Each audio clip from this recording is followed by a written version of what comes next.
Hi friends, welcome back to Mazhathulli creations. ഈ channel നിങ്ങൾക്ക് ഇഷ്ടമായാൽ ലൈക്ക് ചെയ്ത് സപ്പോർട്ട് ചെയ്യാൻ മറക്കല്ലേ. ശ്യാമരാധികയുടെ വിവാഹം നടത്തണമെന്ന് പറഞ്ഞപ്പോൾ തന്നെ അതിനെക്കുറിച്ച് ആലോചിച്ച് വിഷമിച്ചിരിക്കുകയാണ് രാധിക. അങ്ങനെ മുറിയിൽ വിഷമത്തോടെ ഇരുന്ന സമയത്തിന് രാധികയുടെ ഒരു കൃഷ്ണ വിഗ്രഹം താഴേക്ക് വീഴുന്നു. പെട്ടെന്ന് രാധിക അത് പോയി എടുക്കുന്നുണ്ട്. എന്നിട്ട് വിചാരിക്കുന്നു, ഈശ്വര, ഇത് എന്ത് പറ്റിയത്? പെട്ടെന്ന് അച്ഛനെ കുറിച്ച് ഓർക്കുകയാണ് രാധിക. എന്താ ഇപ്പോ പെട്ടെന്ന് അച്ഛനെ ഓർക്കാൻ? അച്ഛൻ എന്തെങ്കിലും കുഴപ്പമുണ്ടോ? അച്ഛന്റെ ശബ്ദം ഒന്ന് കേൾക്കണം. അച്ഛനെ വിളിക്കാൻ മേടത്തോടൊന്ന് പറഞ്ഞാലോ? വേണ്ട, എന്നെ കാണുന്നതോ എന്റെ ശബ്ദം കേൾക്കുന്നതോ അച്ഛന് ഇഷ്ടമല്ല. അച്ഛന് ഇഷ്ടമില്ലാത്തത് ചെയ്തുകൂടാ എന്ന് രാധിക വിചാരിക്കുന്നു. എന്റെ കൃഷ്ണ, എന്റെ അച്ഛനെ കാത്തോണേ, എന്റെ അച്ഛനൊന്നും സംഭവിക്കരുതേ എന്ന് രാധിക വീണ്ടും പ്രാർത്ഥിക്കുന്നുണ്ട്. പിന്നീട് മ്യൂസിക് സ്കൂളിൽ അമൃതയാണ് ഇവിടുത്തെ കാര്യങ്ങൾ നോക്കുന്നത്. അവിടേക്ക് വരുൺ വന്നു. എനിക്ക് ഫിദ മേഡത്തെ ഒന്ന് കണ്ടേ പറ്റൂ. മേഡം എവിടെയുണ്ട് എന്ന് വരുൺ ചോദിക്കുന്നുണ്ട്. ഈ ചോദ്യത്തിന് ഞാൻ ഉത്തരം പറഞ്ഞതല്ലേ? ഇത് കേട്ട് വരുൺ പറയുന്നുണ്ട്, നിങ്ങൾ ഫ്രെയിം ചെയ്ത് വെച്ചിരിക്കുന്ന ഉത്തരം കേൾക്കാൻ വേണ്ടിയിട്ടല്ല ഞാൻ വന്നത്. ഫിദ മേഡം എവിടെയുണ്ട്? ഞാൻ മേഡത്തെ വിളിച്ചിരുന്നു, പക്ഷേ കിട്ടുന്നില്ല. അതെനിക്ക് അറിയില്ലെന്ന് അമൃത പറയുമ്പോൾ വരുൺ പറയുന്നു, നോക്ക്, രാധികയും ഫിദ മേഡവും തമ്മിലുള്ള ബന്ധം അതെനിക്കറിയാം. അത് മറച്ചു പിടിക്കാൻ നിങ്ങൾ എന്നോട് ശ്രമിച്ചിട്ട് യാതൊരു കാര്യവുമില്ല. അവരെവിടെയുണ്ട്? എത്ര ദൂരെയാണെങ്കിലും ഞാൻ പോയി കണ്ടോളാം. വരുൺ എന്തിനാ ഇത്രയും ബഹളം വെച്ച് രാധികയെ അന്വേഷിക്കുന്നത്? രാധികയുമായിട്ട് എന്ത് ബന്ധമാണ് വരുണിനുള്ളത് എന്ന് അമൃത ചോദിക്കുമ്പോൾ വരുൺ പറയുന്നു, അത് നിങ്ങളോട് പറയേണ്ട യാതൊരു ആവശ്യവും എനിക്കില്ല.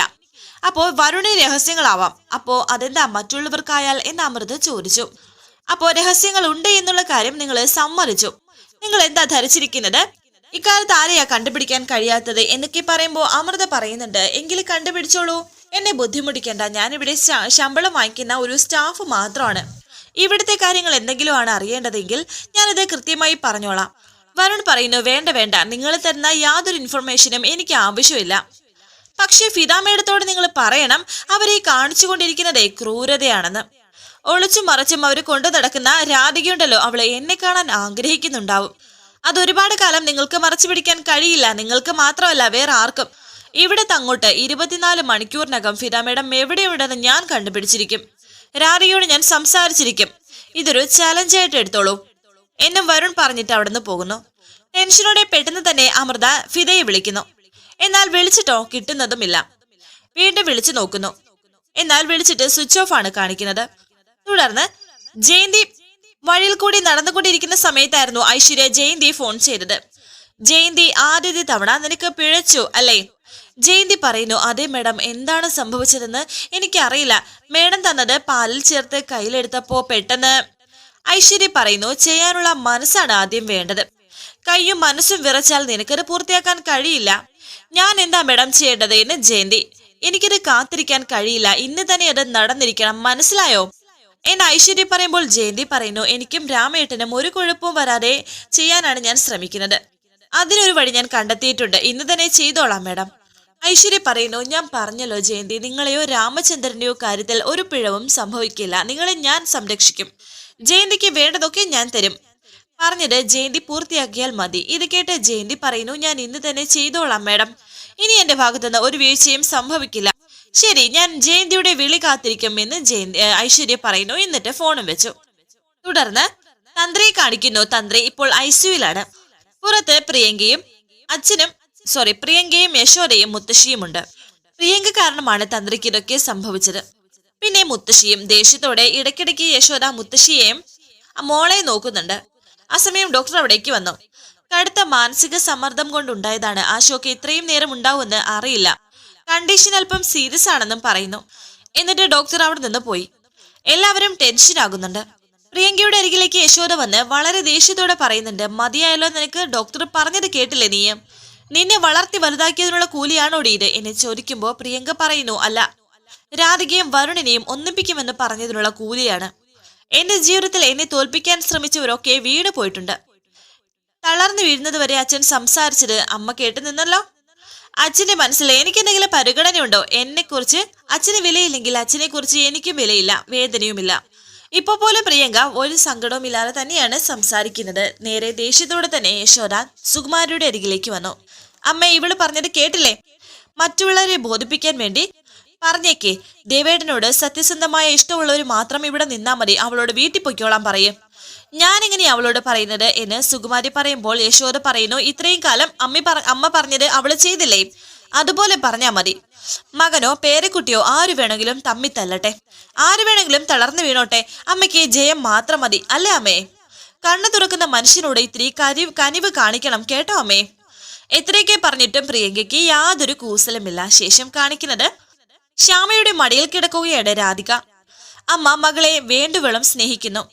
ഇന്ന് നമുക്ക് എങ്ങോട്ടാ പോകേണ്ടത് എന്ന് ഫിദ ചോദിക്കുമ്പോൾ രാധിക പറയുന്നു, എന്നോട് ചോദിക്കുന്നത് എന്തിനാ, എങ്ങോട്ട് വിളിച്ചാലും ഞാൻ കൂടെ വരും.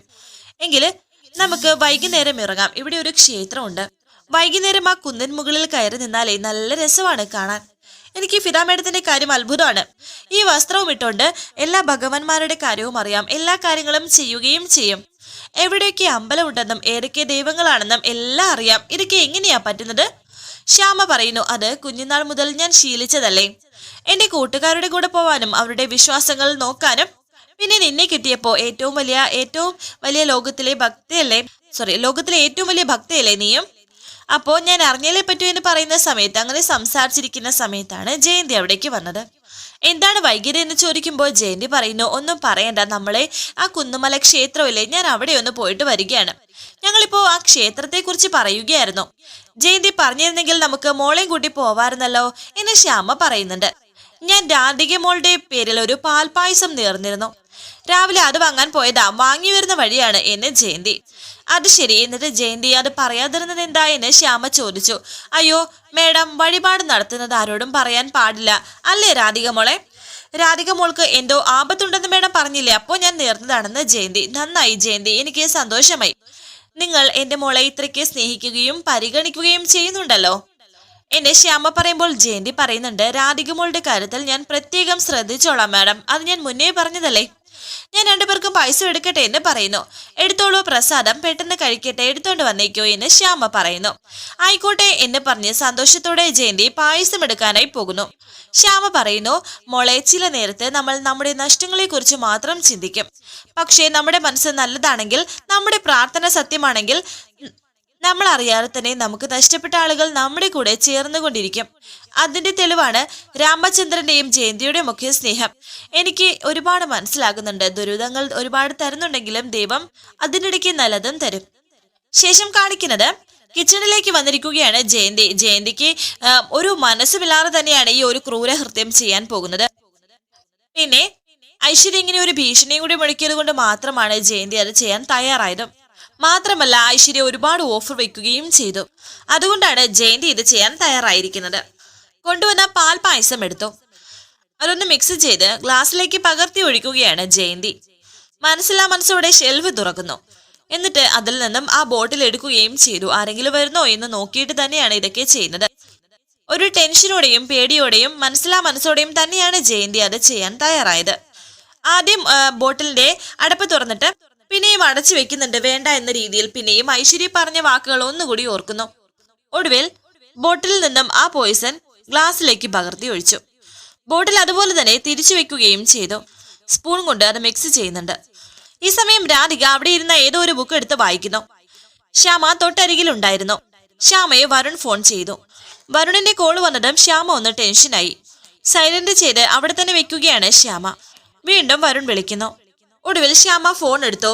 ഹലോ ഫിദ മേഡം, ഞാൻ വരുണാണ്. നിങ്ങൾ എവിടെയാണുള്ളത് എന്ന് വരുൺ ചോദിക്കുന്നു. എന്തിനാണ് എന്ന് ഫിദ പറയുമ്പോൾ, നിങ്ങൾ എവിടെയാണെന്ന് പറഞ്ഞോളൂ, ഞാൻ അങ്ങോട്ടേക്ക് വരാം, എനിക്ക് രാധികയെ ഒന്ന് കാണണം എന്ന് വരുൺ പറയുന്നുണ്ട്.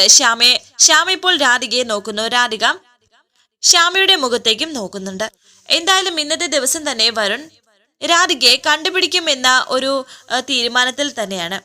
അച്ഛന് അപകടം സംഭവിച്ച, അച്ഛന് ഇങ്ങനെ ഒരു കാര്യം സംഭവിച്ച് ഹോസ്പിറ്റലാണ് എന്നുള്ള കാര്യം രാധിക ഇതുവരെ അറിഞ്ഞതുമില്ല. വരാനിരിക്കുന്ന പുതുപുത്തൻ എപ്പിസോഡുമായി വീണ്ടും കാണാം. Thank you for watching. Please subscribe, like, share my channel.